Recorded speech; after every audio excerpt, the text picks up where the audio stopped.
Kumusta sa lahat mga kaibigan? Sa channel ngayon, ipapakita ko kung paano gamitin ang fill command sa Minecraft. Halimbawa, nakatayo ako rito at nakikita natin ang XYZ sa coordinates.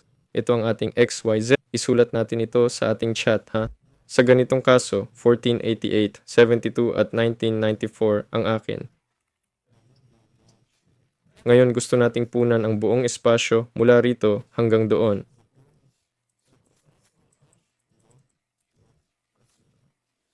Para dito, buksan ulit ang chat at ilagay ang fill command. Kung meron tayo nito, isulat natin ang unang coordinates, 1488, 72. Sandali lang.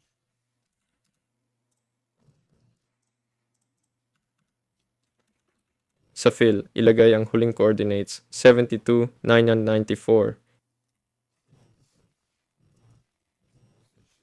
Isulat ang pangalawang coordinates.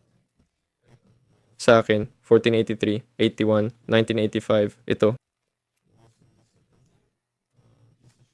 Tapos, ilagay ang block. Sa Minecraft, gusto ko ng diamond block. Pindutin ang enter. Sige, tapos na to. Kasama nyo ako. Mag-like at mag-subscribe sa channel. Paalam sa lahat.